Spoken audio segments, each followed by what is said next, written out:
Hello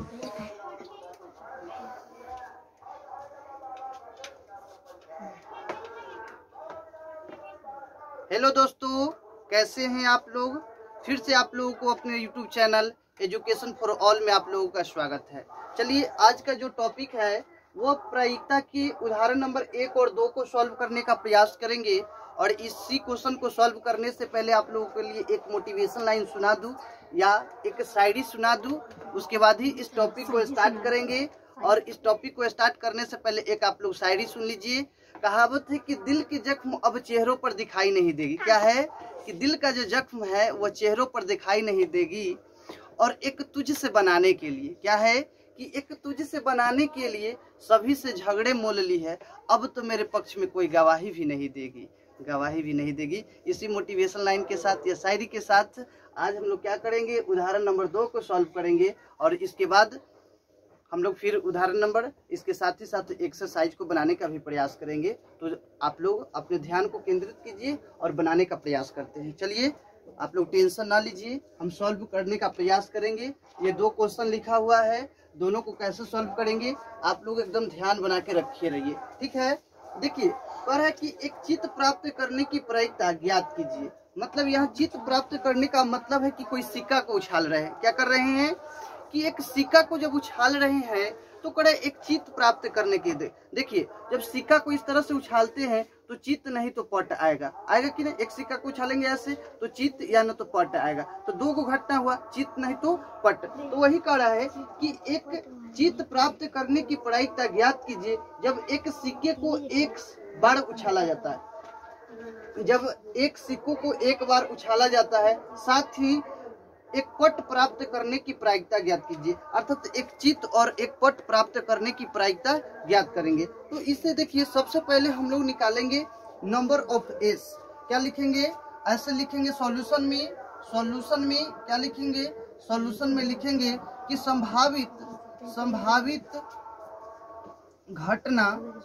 घटना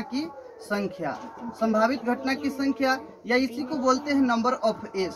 number of S में 2 ही चीज निकलेगा, HT अर्थात एक और हेड, एक 2 आ जाएगा। क्या आ जाएगा, देखिए HT हेड और टेल। अब एक में कह रहा है कि चित्त आने की प्रायिकता, चित्त को इंग्लिश में बोलते हैं हेड आने की प्रायिकता। तो लिखेंगे चित्त आने की प्रायिकता या इसी को लिखेंगे प्रोबेबिलिटी ऑफ ई बराबर, पहले चित्त आने की प्रायिकता। तो देखिए, इसको बनाने से पहले यहाँ देखिए चित्त आने की प्रायिकता।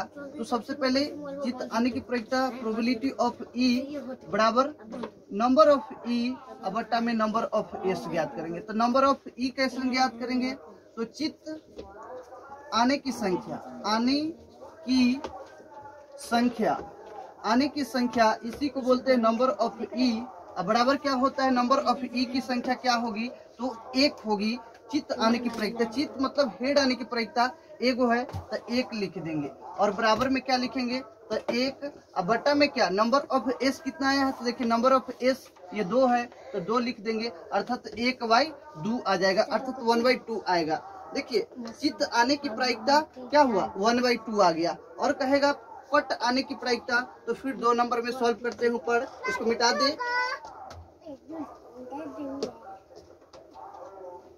देखिए, फिर कह रहा है 2 में कि पट आने की भी प्रायिकता ज्ञात कीजिए। तो सबसे पहले निकालेंगे, 2 में कह रहा है कि पट आने की प्रायिकता का मतलब होता है प्रोबेबिलिटी ऑफ E2। क्या होता है, प्रोबेबिलिटी ऑफ E2। तो प्रोबेबिलिटी ऑफ E2 बराबर लिखेंगे नंबर ऑफ E2 बटा में नंबर ऑफ एस। तो देखिए, पट पहले निकाल लेंगे, पट आने की संख्या, पट आने की संख्या या इसी को कहेंगे नंबर ऑफ E2 बराबर क्या होगा, 1 हो जाएगा। तो इसे देखिए 1/2, ये आंसर आ जाएगा 1/2। तो इस तरह से क्वेश्चन नंबर 2 भी सॉल्व हो गया। इस तरह से उदाहरण नंबर क्या हुआ, उदाहरण नंबर जो हम लोग का 1 था वो क्लियर हो गया। इसके बाद हम लोग उदाहरण नंबर 2 को सॉल्व करेंगे। क्या करेंगे, उदाहरण नंबर 2 क्या है उसको सॉल्व करने का प्रयास करेंगे। देखिए क्वेश्चन क्या कह रही है, इसको आराम से पढ़ने की जरूरत है। इसको मिटा दे, चलिए मिटा देते हैं या भी रुक जाते हैं। आप लोगों को क्वेश्चन सुनाते हैं। क्या है, कह रहा है कि एक थैले में एक लाल गेंद है। मान लीजिए कि यह एक थैला है, आप लोगों को यहाँ दिखाई दे रहा होगा। थैला कहने का मतलब कोई रखने वाला वस्तु है। इस वस्तु में कह रहा है कि एक थैला में एक लाल गेंद है। क्या है, एक लाल गेंद है, तो लाल गेंद की संख्या एगो है। फिर कह रहा है एक नीली गेंद है, तो एक नीली गेंद भी है, 9 से नीली, ये भी एक है, ठीक है। और उसके साथ ही साथ कह रहा है कि एक पीली गेंद भी है, तो एक और पी से पीली गेंद है, तो ये भी देखिए एक ये भी हो जाएगा। तो टोटल गेंदों की संख्या क्या हुआ, 1 2 3, क्या हुआ 3। देखिए कह रहा है एक थैले में एक लाल गेंद, एक नीली गेंद है और एक क्या है, पीली गेंद है। तो सभी गेंद एक ही साइज के, मतलब ये तीनों जो गेंद है न छोट है न बड़ा है, सभी एक ही साइज का है।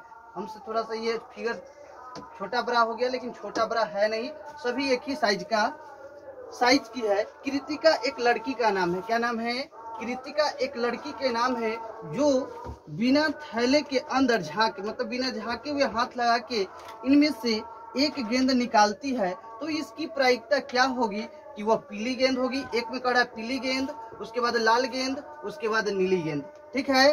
कड़ा की एक पीली होगी, एक लाल होगी, एक नीली होगी। तो चलिए इसको मिटाकर इधर सॉल्व कर देते हैं। आप लोगों को बिल्कुल समझ में आएगा। एकदम गौर से देखिए और गौर से बनाने का प्रयास कीजिए, एकदम आपको समझ में आएगा, कोई दिक्कत भी नहीं होगी। किसी भी वीडियो को देखने से पहले आप लोग लेक्चर नंबर 1 को जरूर देखिए, तब इसको देखिएगा तो ऑटोमेटिक समझ में आएगा। इस वीडियो को देखने से पहले इसका एक पहले वाला वीडियो है उसको देखिएगा, तब इसको देखिएगा, एकदम समझ में आएगी, कोई भी क्वेश्चन आपसे छूटेगा नहीं। तो चलिए हम लोग सॉल्व करते हैं। सबसे पहले यहाँ पे निकालेंगे, देखिए सबसे पहले निकालेंगे number of S. Number of S कहने का मतलब हुआ कि जितने भी, ये क्या है कि जितने भी, देखिए जितने भी थैले में, बात नहीं कीजिए, अरे कि थैले के अंदर जितने भी गेंद की संख्या है उसी को बोलते हैं नंबर ऑफ एस। क्या बोलते हैं कि थैले के अंदर जो है, थैला जो है, ये थैला है या कोई रखने वाला वस्तु है, इस वस्तु के अंतर्गत जितने भी गेंद है उसी को बोलते हैं नंबर ऑफ एस। तो नंबर ऑफ एस क्या गो होगा, 3 गो होगा। एगो लाल गेंद है, एगो नीली गेंद है, एगो पीली गेंद है, तो लिखेंगे नंबर ऑफ एस बराबर 3। क्या लिख देंगे, 3। अब एक में कह रहा है कि पीली होगी, पीली होने की प्रायिकता, पीली रंग होने की प्रायिकता निकालना है। तो देखिए इसको क्या होगा, तो सबसे पहले पीली रंग आने की संख्या, तो पीली रंग की संख्या क्या होगा, तो इसी को लिख देंगे नंबर ऑफ E1। देखिए क्या होगा, पीला रंग के एक ही गो है तो 1 लिख देंगे। अब क्या करेंगे, तो probability of E1 equal to हो जाएगा नंबर ऑफ E1 बटा में नंबर ऑफ एस बराबर 1/3 आ गया आंसर, ठीक है। फिर नेक्स्ट जब 2 नंबर को सॉल्व करेंगे तो कह रहा है कि लाल होने की प्रायिकता क्या होगी, तो लाल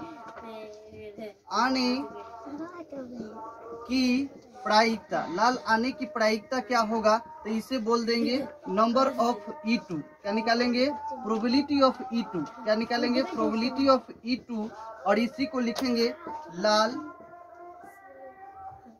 आने की संख्या। आप लोगों को दिखाई दे रहा होगा, इसी को लिख दें नंबर ऑफ E2। E2 बराबर क्या हो जाएगा, 1। क्या हो जाएगा, 1। तो प्रोबेबिलिटी ऑफ E2 निकालेंगे, प्रोबेबिलिटी ऑफ E2 बराबर होगा नंबर ऑफ E2 बटा में नंबर ऑफ एस बराबर क्या हो जाएगा, 1/3 आंसर। आप लोगों को एकदम समझ में आया, 1/3। और फिर एक और निकालना है नीली होने की प्रायिकता, मतलब जो कर रहा है उसको ऊपर रख देते हैं और टोटल को नीचे रख दे रहे हैं। ठीक है, देखिए 3 गो था, नंबर ऑफ एस 3 था तो 3 रख दिए, और नंबर ऑफ ई एगो है तो ऊपर 1/3 इसका भी ये आ जाएगा 1/3। ठीक है, तो आप लोगों को दिखाई दे रहा है क्वेश्चन नंबर 1 और 2 है। इसको अब इधर थोड़ा मिटा के सॉल्व कर देते हैं। देखिए 3 में क्या कह रही है,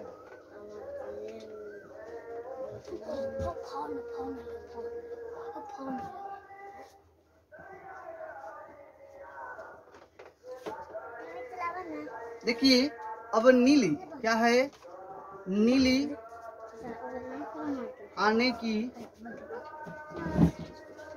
प्रायिकता ऐसे मान लेंगे E3, क्या मानेंगे E3 अर्थात प्रोबेबिलिटी ऑफ E3 निकालेंगे। प्रोबेबिलिटी ऑफ E3 बराबर क्या होगा, तो देखिए प्रोबेबिलिटी ऑफ E3 बराबर होता है नंबर ऑफ E3 बटा में नंबर ऑफ एस।